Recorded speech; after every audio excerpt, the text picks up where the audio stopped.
So next ఏంటంటే ముఖ్యంగా భారత రాజ్యాంగ పరిషత్ ఏర్పాటైంది. 22 కమిటీలు ఏర్పాటు చేశామని చెప్పాం. సో 22 కమిటీలలో కొన్ని ముఖ్యమైనటువంటి కమిటీలు ఉన్నాయి.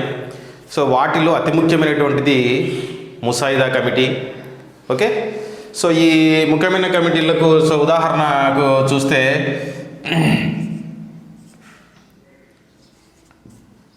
కేంద్ర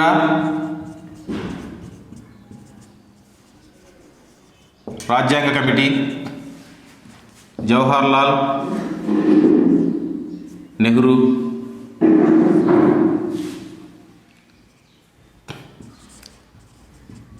రాష్ట్రాల రాజ్యాంగాల కమిటీ, పటేల్, వల్లభాయ్ పటేల్,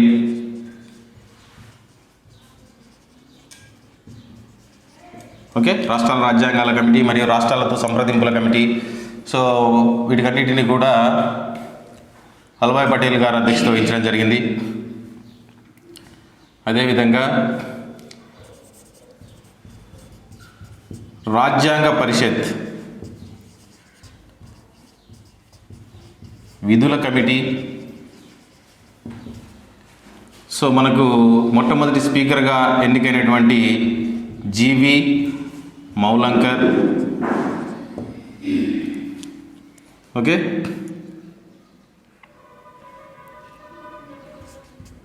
సభా వ్యవహారాల కమిటీ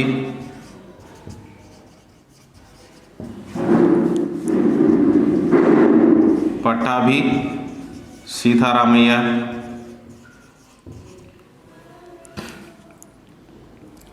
అదేవిధంగా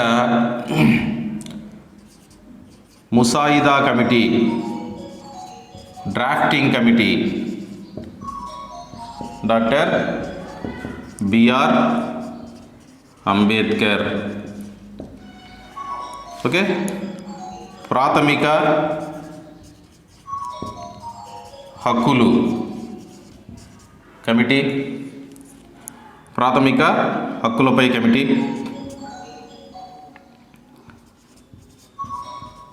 వల్లభాయ్ పటేల్. ప్రాథమిక హక్కులపై సబ్ కమిటీ,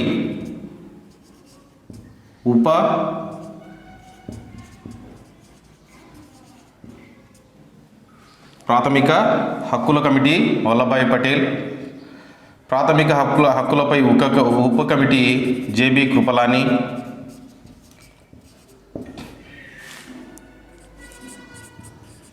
మైనారిటీ ఇలా సబ్ కమిటీ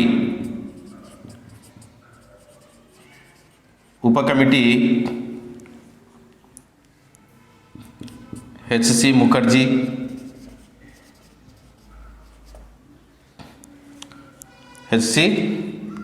ముఖర్జీ. ఈశాన్య రాష్ట్రాల కమిటీ గోపీనాథ్ బార్డోలాయ్.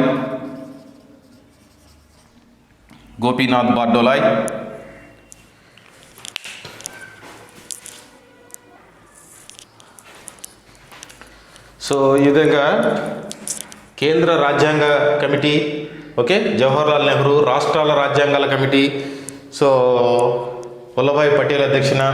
ఓకే, రాజ్యాంగ పరిషత్ విధుల కమిటీ జీవి మౌలంకర్. సభా వ్యవహారాల కమిటీ కేఎం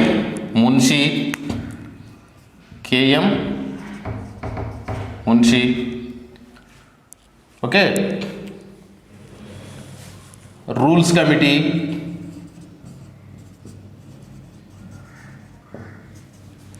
రాజేంద్ర ప్రసాద్.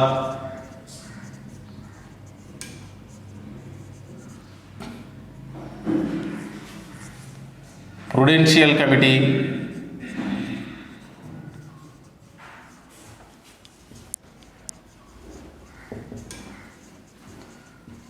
అల్లాడి Krishnaswami Iyer. Okay,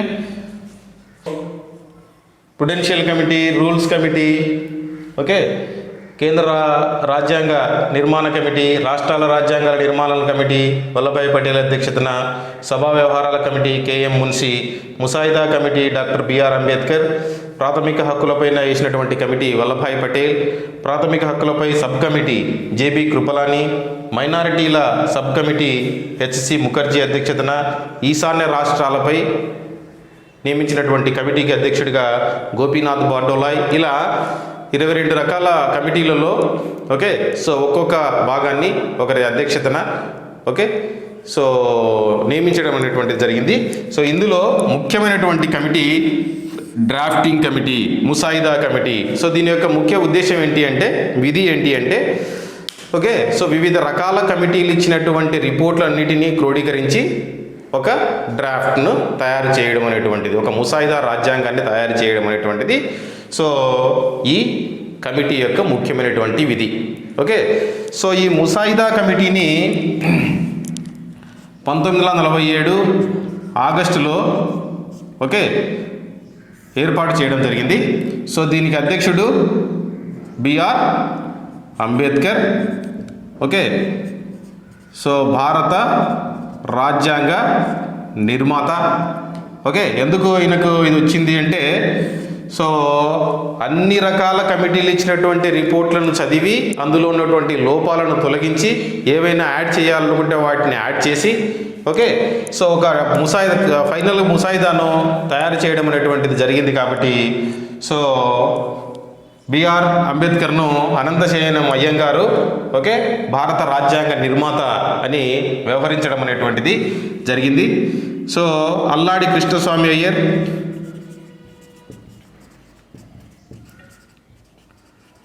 Krishnaswamy Iyer, K M Munshi, Madhavarao,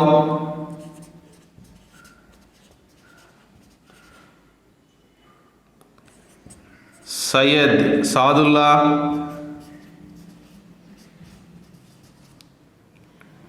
Gopalaswamy Iyengar,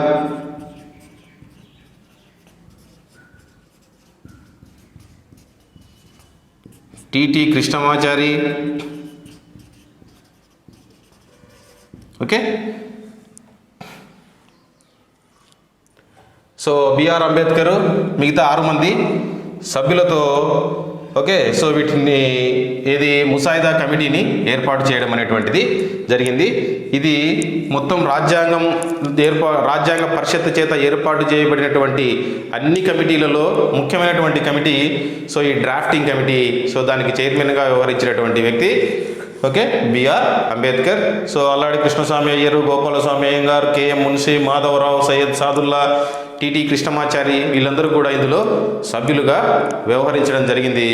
so ఈ కమిటీనే ఒక డ్రాఫ్ట్ను తయారు చేసి, ఓకే, రాజ్యాంగ పరిషత్తులో ప్రవేశపెట్టి సో 1949 నవంబర్ 26వ తేదీన దాన్ని ఆమోదింపజేసి సో 1950 జనవరి 6 నుంచి, ఓకే, భారత రాజ్యాంగం అమలులోకి రావడం అనేటువంటిది జరిగింది. సో ఈ రాజ్యాంగ పరిషత్ అనేటువంటిది, ఓకే, సో ఈ రాజ్యాంగ పరిషత్తులో భాగంగా మనము సో ఏ భాగాలు ఉన్నాయి, ఏ షెడ్యూల్స్ ఉన్నాయి, ఓకే, ఏ అంశాలు ఇందులో పొందుపరిచారు అనేటువంటి విషయాలన్నీ చూసాం. ఏ రాజ్యాంగాల నుండి, ఓకే, సో ముఖ్యమైనటువంటి అంశాలను తీసుకున్నారు అనేటువంటిది. ఓకే, సో అదేవిధంగా చిట్ట చివరి సమావేశం ఎప్పుడైందని చెప్పాము? 1950 జనవరి 24న, ఓకే, సో చివరి సమావేశం జరిగింది అని చెప్పాము. ఓకే, ఈ సమావేశంలోనే సో మొదటి దేశాధ్యక్షుడిగా రాజేంద్ర ప్రసాద్ని ఎన్నుకోవడం, ఓకే, రాజేంద్ర ప్రసాద్ ఎన్నిక. అదేవిధంగా జాతీయ గీతం మరియు జాతీయ గేయాన్ని ఆమోదించింది. ఓకే, సో 1949లో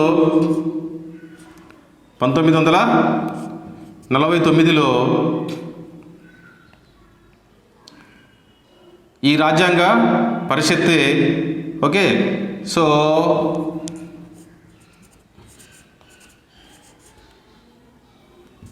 కామన్వెల్త్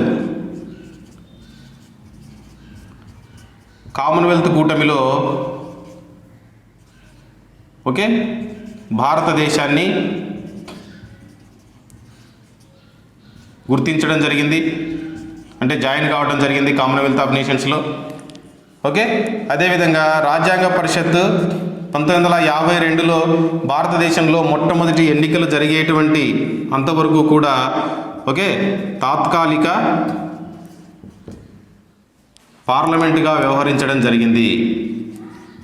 తాత్కాలిక పార్లమెంటుగా వ్యవహరించింది. ఓకే, సో మొదటి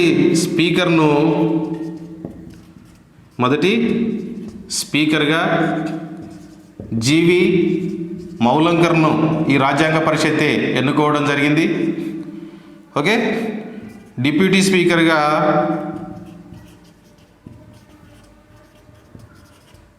అనంతశయనం అయ్యంగార్ని ఎన్నుకోవడం జరిగింది. సో ఈ విధంగా రాజ్యాంగ పరిషత్ ఓకే రాజ్యాంగ నిర్మాణమే కాకుండా ఇతర రకాల విధులను కూడా ఓకే నిర్వర్తించడం అనేటువంటిది జరిగింది. ఓకే, సో రాజేంద్ర ప్రసాద్ను మొదటి అధ్యక్షుడిగా ఎన్నుకోవడం కానీ, జాతీయ గీతాన్ని జాతీయ గేయాన్ని ఆమోదించడం, 1949లో కామన్వెల్త్ ఆఫ్ నేషన్స్లో ఆ కూటమిలో భారతదేశం కూడా జాయిన్ అవుతున్నట్టు గుర్తించడం. ఓకే, అదేవిధంగా 1952లో ఏప్రిల్లో మనకు ఎన్నికలు జరిగే మొట్టమొదటి దేశంలో సార్వత్రిక ఎన్నికలు జరిగేంత వరకు కూడా ఓకే సో తాత్కాలిక పార్లమెంటుగా ఈ రాజ్యాంగ పరిషత్ వ్యవహరించింది. సో జీవి మౌలంకర్ను మొదటి స్పీకర్గా, అనంతశయనం అయ్యంగార్ను డిప్యూటీ స్పీకర్గా సో ఎన్నుకోవడం జరిగింది. ఇది రాజ్యాంగ పరిషత్ ఓకే రాజ్యాంగ రచన చేసేటువంటి సందర్భంలో గుర్తుంచుకోవాల్సినటువంటి అంశాలు. ఇందులో ఏం చదువుకున్నాము అంటే సో రాజ్యాంగ పరిషత్తును 1946లో ఎన్నికలు జరిగి రాజ్యాంగ పరిషత్తును ఏర్పాటు చేయడం, 389 మంది సభ్యులతో ఏర్పాటు చేయడం. సో తర్వాత 1947లో దేశ విభజన జరగడం వల్ల, భారతదేశానికి స్వాతంత్రం రావడం వల్ల సో 299 మంది సభ్యులను ఓకే దాన్ని కుదించడం. సో ఈ 299 సభ్యుల చేత ఓకే ఒక రాజ్యాంగ పరిషత్ అనేటువంటిది ఏర్పాటు చేయటం. సో ఈ సభ్యులను 22 కమిటీలుగా విభజించడం. సో మొట్టమొదటిసారిగా 11 సమావేశాలు ఓకే ఈ రాజ్యాంగ పరిషత్ నిర్వహించింది. సో తాత్కాలిక పార్లమెంటుగా వ్యవహరించింది. రాజ్యాంగ పరిషత్తులో ఉన్నటువంటి సభ్యుల ఎన్నిక అనేటువంటిది ఓకే డైరెక్ట్ ఎలక్షన్లు, అదేవిధంగా నామినేషన్ పద్ధతి 2 రకాలుగా ఎన్నుకోవడం అనేటువంటి జరిగింది. అందరూ ఎన్నికైన సభ్యులు కాదు, అందరూ నామినేటెడ్ సభ్యులు కాదు. ఓకే, సో కొంత ఎన్నికైన సభ్యులు, కొంత నామినేటెడ్ సభ్యుల చేత రాజ్యాంగ పరిషత్ అనేటువంటిది ఏర్పాటయింది. సో ఈ రాజ్యాంగ పరిషత్తే ఓకే కామన్వెల్త్ ఆఫ్ నేషన్స్లో భారతదేశాన్ని ఓకే జాయిన్ చేస్తున్నట్టు ప్రకటించడం జరిగింది. ఓకే, అదేవిధంగా రాజేంద్ర ప్రసాద్ను ఎన్నుకోవడం. ఓకే, సో మొత్తం మీద రాజ్యాంగ పరిషత్ అనేటువంటిది సో భారత రాజ్యాంగాన్ని 1949 నవంబర్ 26వ తేదీన సో ఒక ముసాయిదాను ఆమోదించింది. సో 50 జనవరి 26 నుంచి అమలులోకి రావటం అనేటువంటిది జరిగింది. అందులో 22 భాగాలు ఓకే సో ఉన్నటువంటి ప్రస్తుతం ఉన్న 12 షెడ్యూళ్ళు. సో ఆ భాగాలు ఏంటి, షెడ్యూల్స్ ఏంటి, ఏ రాజ్యాంగాల నుంచి ఏ అంశాలను ఇందులో పొందపరుచుకున్నాం ఓకే అనేటువంటి అంశాలన్నిటికీ కూడా ఈ రాజ్యాంగ పరిషత్తు రాజ్యాంగ రచన అనేటువంటి అంశంలో చర్చించడం అనేటువంటిది జరిగింది. సో ఇందులో భాగంగానే ఒక చిన్న అంశము ఓకే సో రాజ్యాంగానికి ఒక ప్రియాంబుల్ ప్రవేశిక అనేటువంటిది ఉంది. ఓకే, సో ఈ ప్రవేశికకు సంబంధించి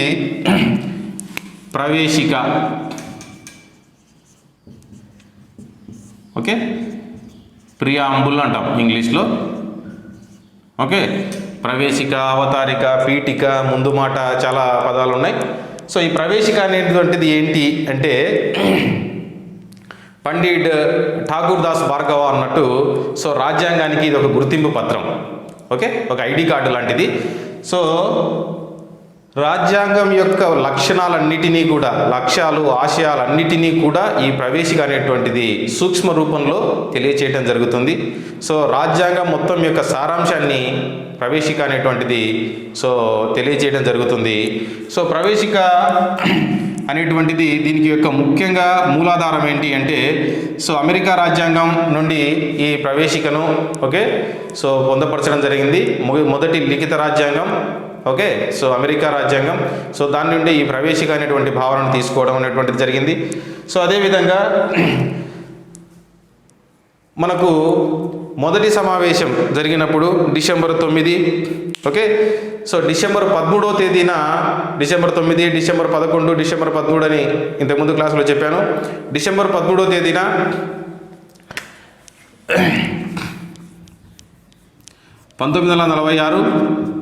డిసెంబర్ 13న ఆబ్జెక్టివ్ రిజల్యూషన్ ఎవరు ప్రవేశపెట్టారని చెప్పాము?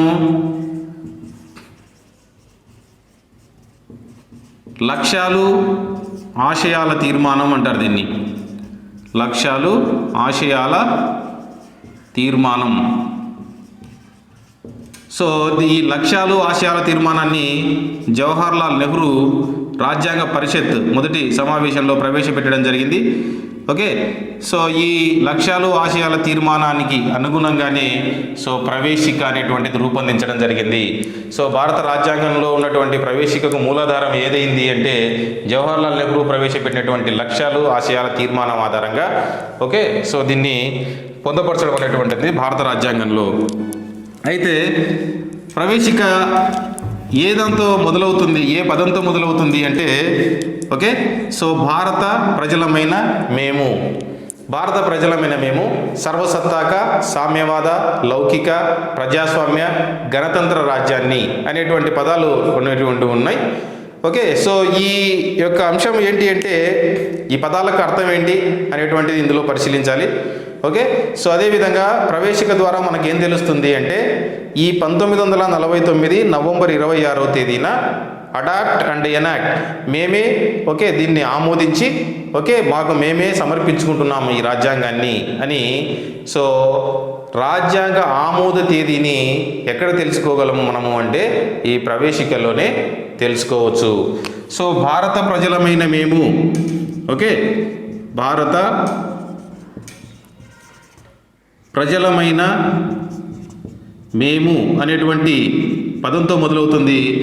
అంటే భారతదేశంలో రాజకీయ అధికారం అనేటువంటిది ఎవరి చేతిలో ఉంది అంటే ప్రజల చేతిలో ఉంది.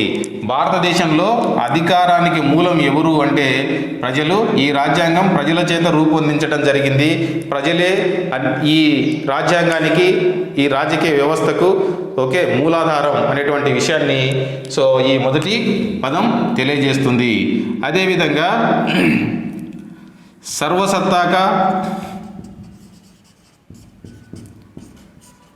సామ్యవాద,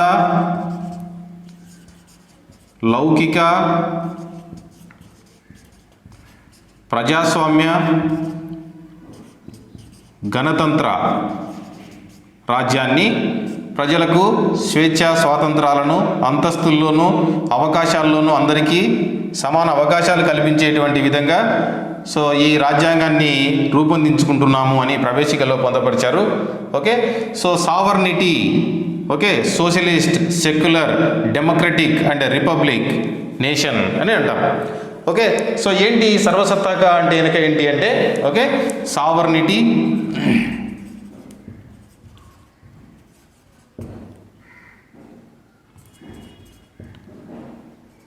సోషలిస్ట్, సెక్యులర్,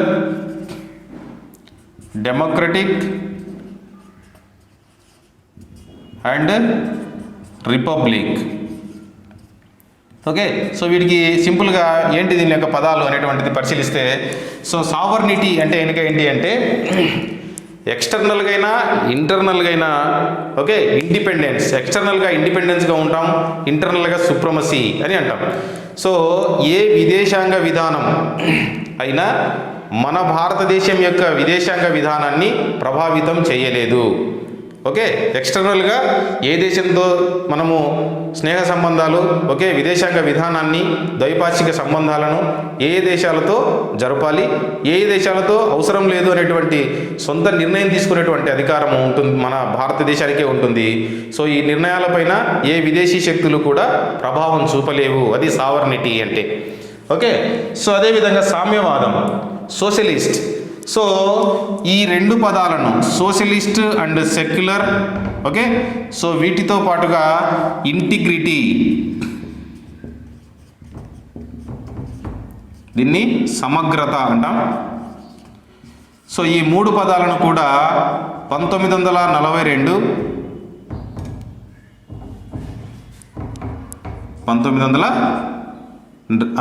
42వ రాజ్యాంగ సవరణ ద్వారా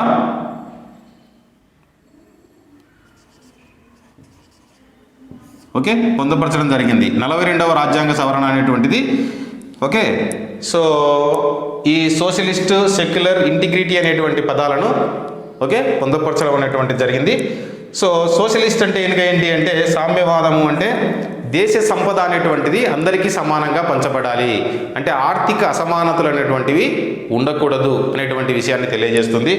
లౌకిక, ఓకే, సో మత స్వేచ్ఛ అనేటువంటిది ఉంది. ఓకే, సో భారత రాజ్యాంగంలో 25 నుంచి 28 అధికరణల మధ్య ఓకే, సో ఏ మతాన్నైనా స్వీకరించవచ్చు, ఆచరించవచ్చు అనేటువంటి స్వేచ్ఛ అనేటువంటిది ప్రాథమిక హక్కుల్లోనే పొందపరిచారు.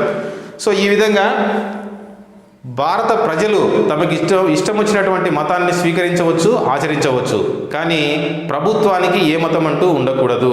ప్రభుత్వము ఏ మతాన్ని కించపరచకూడదు, అలానే ఏ మతానికి ఒక్క మతానికే సపోర్టు కూడా చేయకూడదు. ఇది లౌకికవాదం అనేటువంటి విషయాన్ని తెలియజేయడం జరుగుతుంది. సో ప్రజాస్వామ్యము, సో అబ్రహం లింకన్ చెప్పినట్టుగా సో ప్రజల చేత, ప్రజల వలన, ప్రజల కొరకు ఏర్పాటు చేసినటువంటి ప్రభుత్వం. సో ఈ ప్రజాస్వామ్యము అనేటువంటి ప్రభుత్వం ఉంది భారతదేశంలో అని మనకు ఎప్పుడు కనపడుతుంది అంటే ఓకే, సో 18 సంవత్సరాలు నిండినటువంటి ఏ వ్యక్తికైనా, భారతీయ పౌరునికి ఓకే, జాతి, మత, కుల, లింగ వివక్ష అనేటువంటి ఏ తేడా లేకుండా ఓటు హక్కును కల్పించడం జరుగుతుంది. ఇది ఓకే ప్రజాస్వామ్య దేశంలో ఉన్నటువంటి ముఖ్యమైనటువంటి అంశం. ఓకే, సో ఇది ప్రజాస్వామ్య అంటే ప్రజల చేత ఎన్నుకోబడినటువంటి ప్రభుత్వాలు దేశాన్ని పరిపాలిస్తాయి అనేటువంటి విషయాన్ని తెలియజేస్తుంది ప్రజాస్వామ్యము, డెమోక్రటిక్ అంటే. సో రిపబ్లిక్ అంటే గణతంత్రం. సో దీనికి మీనింగ్ ఏంటి అంటే దేశ అధ్యక్షులు కానీ ఓకే, సో రాష్ట్రపతి, ఉపరాష్ట్రపతి పదవులో ఉన్నటువంటి వ్యక్తులు కానీ సో ఈ పదవులు అనేటువంటివి వారసత్వంగా సంక్రమించవు. ఓకే, ప్రజల చేత ఎన్నిక ద్వారా మాత్రమే ఈ పదవీ కాలం అనేటువంటిది ఉంటుంది. అంతేకాని సో దేశాధ్యక్ష పదవులు అనేటువంటివి, ఉన్నత పదవులు అనేటువంటివి దేశంలో వారసత్వంగా ఎవరికి సంక్రమించవు. ఇది రిపబ్లిక్, గణతంత్రము అనేటువంటి విషయాన్ని తెలియచేయడం జరుగుతుంది. సో అయితే ఈ ప్రవేశిక అనేటువంటిది ఈ రాజ్యాంగ పరిషత్ చర్చల్లో భాగంగా రాజేంద్ర ప్రసాద్ గారు ఓకే, సో ప్రవేశిక అనేటువంటిది భారత రాజ్యాంగంలో ఇది అంతర్భాగము, ఇది సపరేట్గా ఉండేదేం కాదు అని వ్యాఖ్యానించాడు. అదేవిధంగా సుప్రీంకోర్టు కూడా so Kesavananda Bharati case okay, Kesavananda Bharati okay, so ఈ మధ్యనే రీసెంట్గా ఈయన మరణించడం జరిగింది. ఓకే, కేరళలో ఉన్నటువంటి ఒక మఠానికి పీఠాధిపతిగా ఉన్నటువంటి కేశవానంద భారతి. సో 1973లో ఈ కేసును కేశవానంద భారతి కేసు అంటారు. 1973 ఓకే. సో కేరళలో ఉన్నటువంటి ఈ కేసులో మనకు దాదాపు ఓకే అన్ని అంశాలను కూడా ఓకే సుప్రీంకోర్టు చాలా అంశాలను ఇందులో వ్యాఖ్యానించడం జరిగింది. ఓకే, ముఖ్యంగా ఏం వ్యక్తపరిచింది అంటే భారత రాజ్యాంగం యొక్క మౌలిక సూత్రాలను ఓకే పార్లమెంటు కూడా మార్చలేదు. ఓకే, సో ఇది ఒక ఫండమెంటల్ బేసిక్ లా అంటాం దీన్ని, భారత రాజ్యాంగాన్ని. ఓకే, దాని యొక్క మౌలిక సూత్రాలు మార్చే విధంగా సో ఏ విధమైనటువంటి మార్పులు పార్లమెంటు చట్టాల ద్వారా చేయకూడదు. మౌలిక స్వరూపము okay, basic structure of the constitution అనేటువంటిది ఎట్టి పరిస్థితుల్లో మార్చడానికి వీల్లేదు అనేటువంటి విషయాన్ని ఈ కేశవానంద భారతి కేసులో పొందుపరచడం జరిగింది. సో ఈ కేసులో వాదించినటువంటి న్యాయవాది లాయరు నాని పాల్కీవాలా. సో ఈ కేసులోనే మనకు ప్రవేశిక అనేటువంటిది, ఓకే, కేశవానంద భారతి కేసులోనే ప్రవేశిక అనేటువంటిది భారత రాజ్యాంగంలో అంతర్భాగం, ఇది ఒక బేసిక్ స్ట్రక్చర్, దీన్ని మార్చటానికి అవకాశం లేదు. సో ఇంతవరకు ఓకే, సో అవకాశం లేదు అని వ్యాఖ్యానించడం జరిగింది. సో ఇంతవరకు ఒకే ఒక్కసారి ఈ ప్రవేశికను, ఓకే, మొట్టమొదటి చిట్ట చివరి సవరణ ఇదే. సో ఈ సవరణలో ఎన్నిసార్లు సవరించారు అంటే ఒకే ఒక్కసారి సవరించడం జరిగింది. సో ఇందులో భాగంగా సామ్యవాద, లౌకిక, సమగ్రత అనేటువంటి పదాలు, ఓకే, పొందుపరచడం జరిగింది. సమగ్రత అంటే దేశ ప్రజల మధ్య సోదర భావాన్ని, ఓకే, దేశభక్తిని పెంపొందించేటువంటి ఒక భావనను కలిగించటమే ఈ సమగ్రత అనేటువంటి పదాన్ని చేర్చడానికి ముఖ్య ఉద్దేశం. సో ఇది ప్రవేశికలో ఉన్నటువంటి పదాలు, ఓకే. సో అయితే ఈ ప్రవేశికను పొందపరచడం వల్ల మనకు వచ్చినటువంటి లాభం ఏంటి అంటే, ఓకే, సో భారత రాజ్యాంగం యొక్క సారాంశాన్ని, ఓకే, సూక్ష్మ రూపంలో తెలియచేయటం జరుగుతుంది. భారత రాజ్యాంగం యొక్క ఆమోద తేదీని తెలియచేయటం అనేటువంటిది జరుగుతుంది. అయితే ప్రవేశికకు ఒక నెగిటివ్ ఏంటి అంటే, ప్రవేశికలో ఉన్నటువంటి పదాలకు, ఓకే, న్యాయ సంరక్షణ అనేటువంటిది లేదు. ప్రవేశికలో పొందుపరిచినటువంటి పదాలు సో ప్రభుత్వాలు పాటించడం లేదు అని ఏ వ్యక్తి కూడా న్యాయస్థానానికి వెళ్ళడానికి అవకాశం లేదు. సో హక్కులకు సంబంధించినటువంటి అంశాలను ప్రవేశికలో పొందుపరచలేదు అనేటువంటి విమర్శ అనేటువంటిది ఇందులో ఉంది. ఇది భారత రాజ్యాంగ ప్రవేశికకు సంబంధించినటువంటి ముఖ్యమైన విషయాలు. ఓకే, సో మిగతాదన్నీ నెక్స్ట్ క్లాస్లో చర్చిద్దాం.